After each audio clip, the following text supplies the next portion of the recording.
కార్యదర్శులు అందరూ చేసాం. మీరు అనుమతిస్తే సత్కారం చేసుకోవాలని ఒక మాట చెప్పాలండి. మా స్కూల్ చెప్పాను నేను ఇక్కడ మళ్ళీ చెప్తున్నాను. నేను ఇంటర్నేషనల్ మిడిల్ నుంచి మాత్రమే రిలీవ్ అయ్యాను, కానీ నేను చేసే వర్క్ నుంచి రిలీవ్ అవ్వలేదండి. అందుకే నేను ఏ ఫంక్షన్ చేయకూడదు అనుకుని ఎవరినే పిలవలేదు. అసలు ఆ నోటితో మా స్కూల్లో కూడా 4 గోడల మధ్య చేయండి, పిల్లలు కూడా ఉండకూడదు అన్నాను. చివరికి ఏంటంటే సార్ మా పొరుగు పోతాను మాకు ఇస్తారు 4 నీళ్ళు ఒప్పుకో అని చెప్పేసి మీకు అందరూ నన్ను బలవంతేసి ఇవాళ స్కూల్ లెవెల్లో చేశారన్నమాట. నా ఉద్దేశం ఏంటంటే ఆఖరి శ్వాస వరకు మనం డ్యూటీ చేస్తూనే ఉంటాం. స్పోర్ట్స్ చేయాలని నేను నాకు అన్నం పెట్టడం స్పోర్ట్స్ అండి. ఇవాళ రవీంద్ర అంటే మీ అందరం తెలిసింది కేవలం స్పోర్ట్స్ వల్ల, కానీ ఆ స్పోర్ట్స్ నుంచి మనం ఎప్పుడు రిటైర్ అవ్వం. చివరి దాకా స్పోర్ట్స్ సేవ చేస్తూనే ఉంటాం.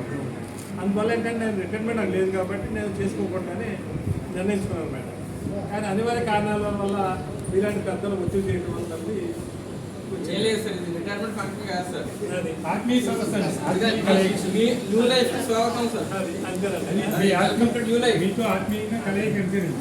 అలాగే నాకు వచ్చే బెనిఫిట్స్ కూడా అండి. ₹1 కూడా కుటుంబానికి వాడుకోవాలి. అలాగే మా ఇంట్లో కుటుంబం వేరే అన్నయ్య పిల్లలు అందరూ కూడా వెల్ సెటిల్ అండి. ఎవరో ₹1 కోసం కూడా నా డబ్బు కోసం ఇవి వచ్చిన ఎంతైనా 80,000 అవ్వచ్చు, ₹1,00,00,000 అవ్వచ్చు, అవి మొత్తం డిపాజిట్ చేసి అవి మొత్తం కూడా ఓన్లీ స్పోర్ట్స్ ఆడే పిల్లలు కానీ వాళ్ళ భోజనాలు కానీ రిమోటర్స్ కానీ వాళ్ళ ఛార్జీలు కానీ డ్రెస్సులు కానీ ఎక్విప్మెంట్ కానీ ఆ ₹1,00,00,000 నేను మళ్ళీ వాళ్ళకే కేటాయిస్తాను.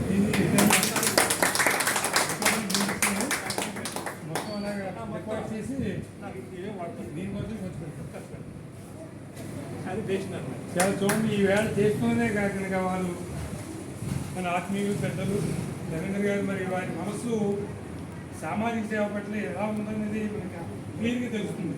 మనమైతే ఆ అమ్మాయికు ఈ అబ్బాయికు అని చెప్పేసి ఆలోచనతో ఉంటాం.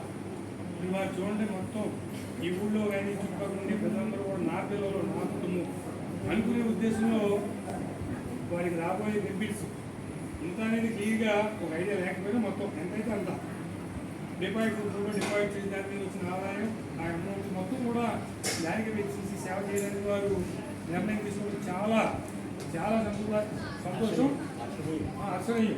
ఎందుకంటే అటువంటి ఆలోచన మరి అందరికీ రావడం అంటే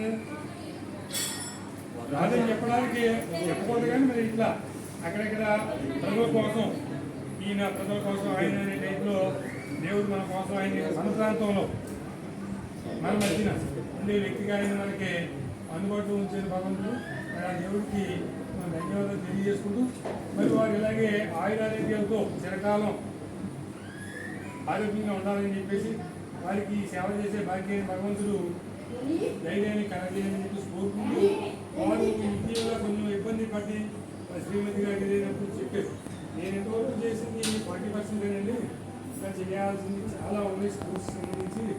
నేను మ్యాక్సిమం నా లైఫ్లో ఆ బాధలో కూడా వారు మ్యాక్సిమం చేయగలిగినంత చేయడానికి నేను అదే దూరంలో ఆవిడ నా పక్కన లేదనుకునే ఆలోచనలో కాకుండా నేను చేసే ఈ కార్యక్రమాలతో నన్ను చూస్తూ నాతోటే ఉంటుంది ఆవిడ అని చెప్పేసి వారు చాలా ఉద్వేగంగా ఆ రోజు వ్యక్తపరిచారు. చాలా ఆనందంగా